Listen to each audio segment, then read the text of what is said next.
Welcome back to the Top Notch Documentaries YouTube channel.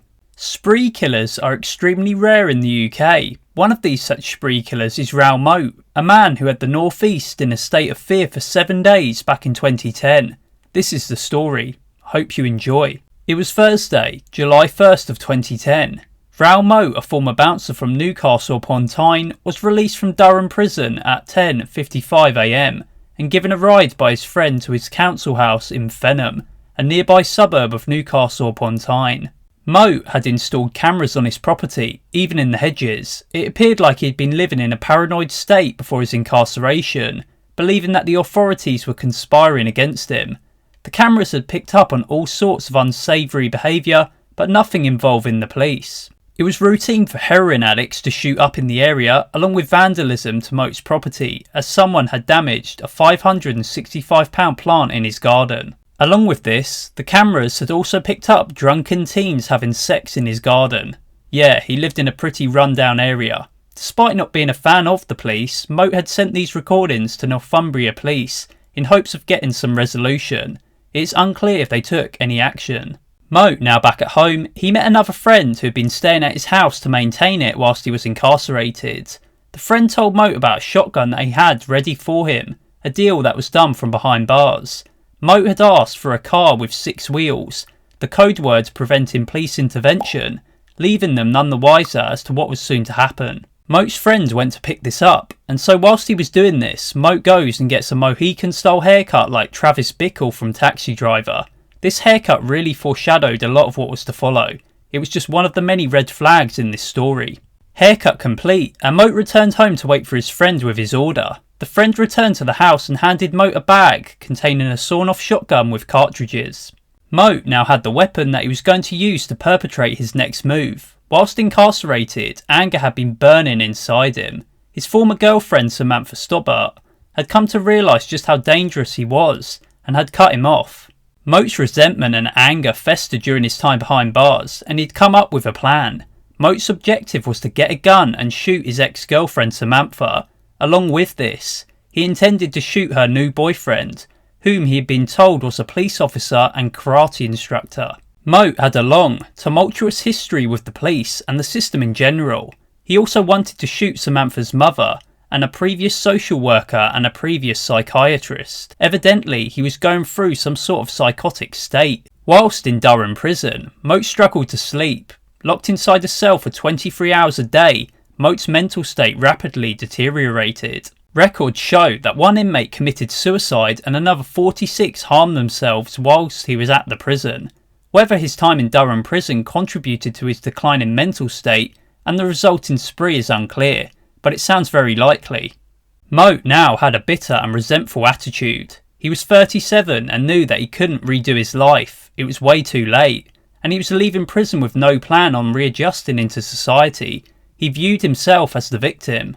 Moat's worldview consisted of hatred and an inability to get over one woman whom he claimed to still love. To end his spree, Moat had constructed an ending in which he intended to point the gun at police and die by suicide via cop. Moat drove 5 minutes into town and went inside Bagnall and Kirkwood, a local gun and tackle shop. He purchased some fishing weights, small metal balls, which he planned to use in his spree. Moat then returned home and called his former partner. Samantha answered, but wasn't interested in what Moat had to say. She was done with him and his previous controlling nature, but he couldn't seem to accept no for an answer. Infuriated that he'd been hung up on, he went into his house and began modifying the shotgun cartridges. He added the small fishing weights for extra damage. Moat would then attempt to research Samantha's new boyfriend, but without his name and only the karate and police officer details, not much was figured out. Moat knew that Samantha lived in the town of Birtley, and so surmised that her new man likely taught karate classes somewhere near there. He would later drive around in a bid to get more information. He scoped out 5 potential sports centres, but by this point it was 10 PM and so Moat disbanded this plan. The next morning, and Moat went on Facebook to update his status. Just got out of jail. I've lost everything, my business, my property, and to top it all off, my lass of 6 years has gone off with the copper that sent me down. I'm not 21 and I can't rebuild my life. Watch and see what happens next. This status clearly shows the threat that Moat posed, not only to Samantha and her new partner, but to himself. It isn't difficult to tell that Moat needed some mental health treatment. In Durham prison, he'd been hitting the weights and this had kept him somewhat on track towards something positive. But Moat had also been attempting to call and write to Samantha during his 2-month stint behind bars. He couldn't seem to get over them being apart. He was obsessed with her and ended up turning towards religion as a likely coping mechanism to deal with feelings of isolation. Moat had 2 children from a previous partner, along with 1 child with Samantha. He was in prison for 2 months because he had reportedly been abusive toward one of these children. Moat claimed that he was innocent in all this and believed in a much larger conspiracy directed toward him. As a result, he had planted all of the camera equipment across his property grounds to document evidence of this conspiracy. Moat logged out of Facebook and tried to call Samantha again. She didn't answer. The fractured relationship had been officially ended 2 weeks prior to Moat's prison release. It was one of the only times that Samantha called Moat during his bid. "It's over, Raoul." "What?" "It's over." "What about?" "Us." "What for?" "Because it is." "Over what?" "You know what." "I don't know what." "Without speaking over the phone, you know exactly what, Raoul. I've had enough." "I cannot hear a word you're saying." "I've had enough, Raoul." "Of what?" "Everything." Samantha and Raoul's conversation continued, with Samantha telling him that she hadn't wanted to have been with him long before he went to prison. Samantha would eventually hang up. That same Friday, a Moat is taken to a local B&Q. He buys a tent, and the purpose of this will be seen much later on. Again, Moat ends up calling up Samantha and they get into another argument.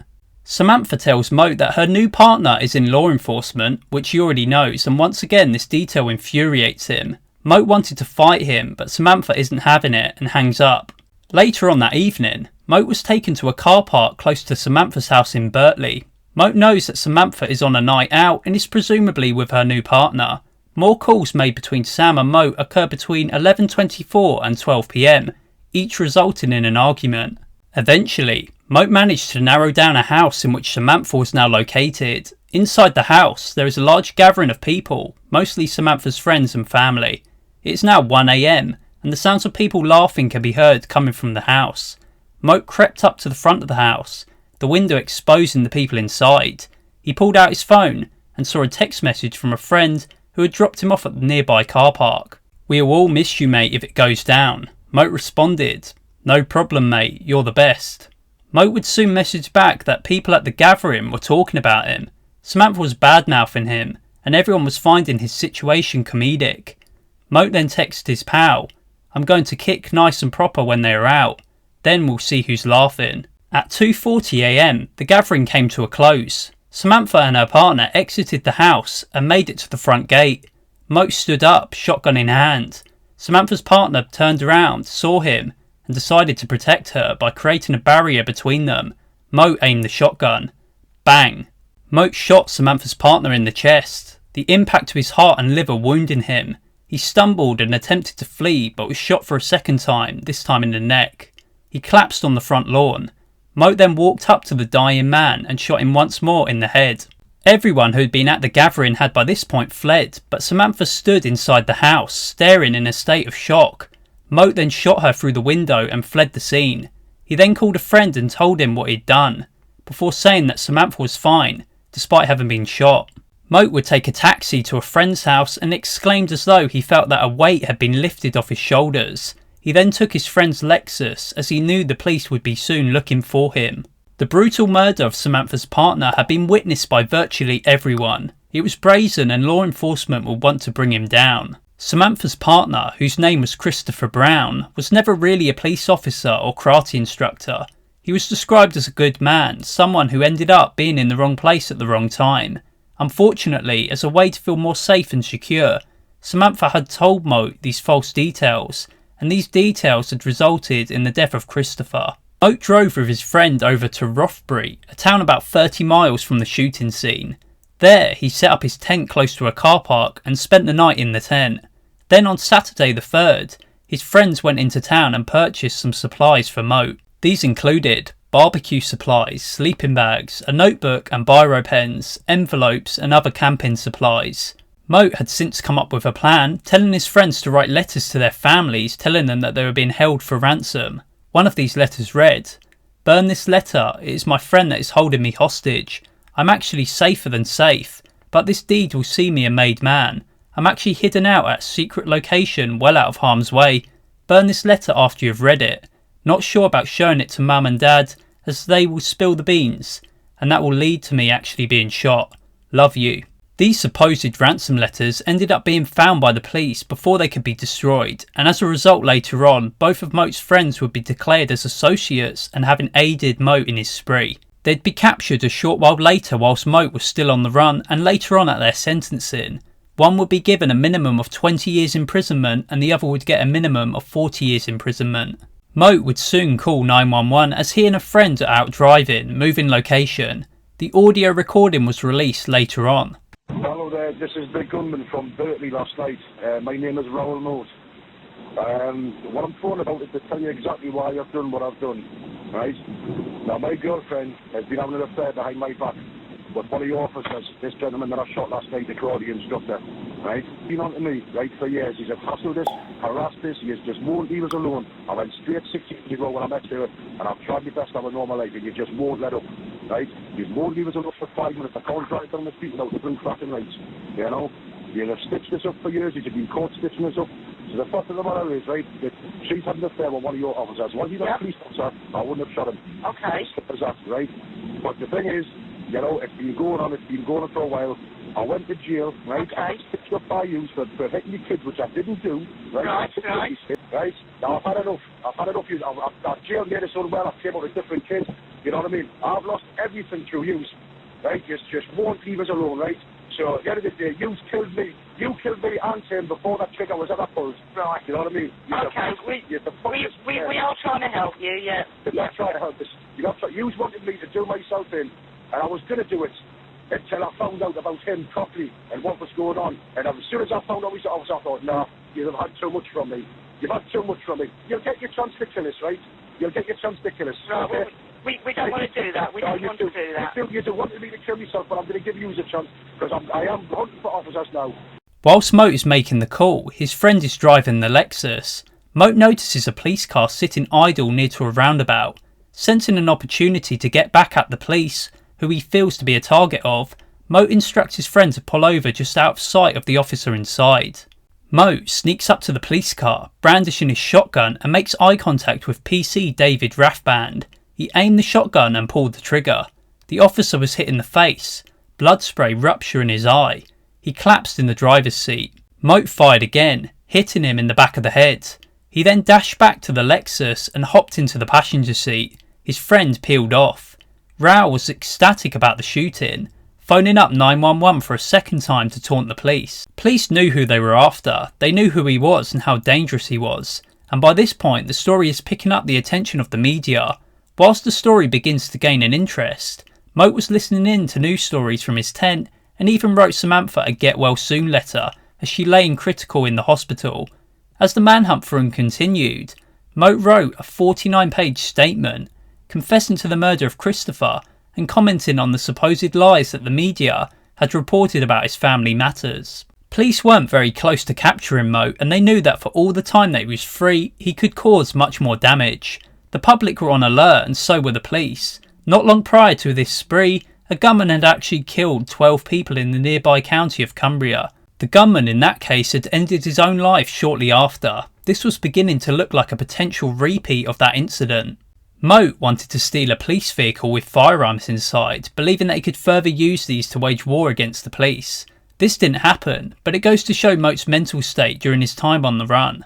Moat would record audio logs about his past, basically reliving the different events and mentioning that the CCTV at his home was to protect him from Northumbria police. He remained hidden as the search for him continued. Moat ended up robbing a chip shop for £100 whilst on the run, and returned to his makeshift camp to record more audio logs. This showcased the danger that he posed to not only the police but to the public. Moat ended up calling the police once again during his time on the run. In the call he mentioned potentially targeting members of the public. He never ended up doing this though. It was on Friday, July 9th that Moat would encounter the police. He had been on the run for a week and was getting tired. With police helicopters and police on the ground, it was only a matter of time before he'd be caught. Moat was seen walking through Rothbury at 7 PM.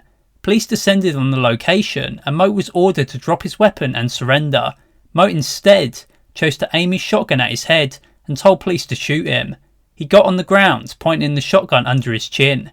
Negotiators arrived on the scene to attempt to prevent a suicide play by Moat, and they spent hours trying to convince Moat that he had something to live for, his children mainly.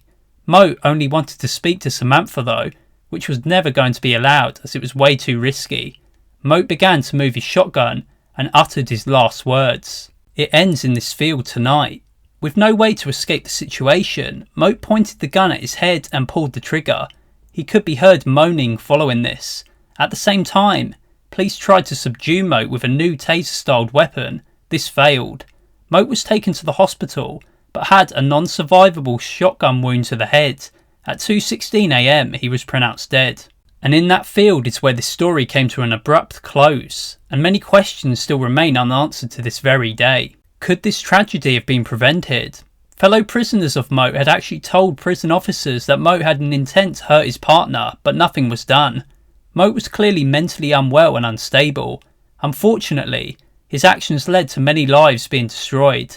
Families were left grieving in the wake of these events, and David Rathband ended up committing suicide in 2012, likely in part because of the injuries sustained during his shooting. In the end, the case of Raoul Moat serves as a troublesome glimpse into the life of a troubled man, a man who made all the wrong choices and ultimately ended up blaming others for all of his problems, a man who needed urgent mental health treatment. This has been the story of Raoul Moat. As always, thank you for watching.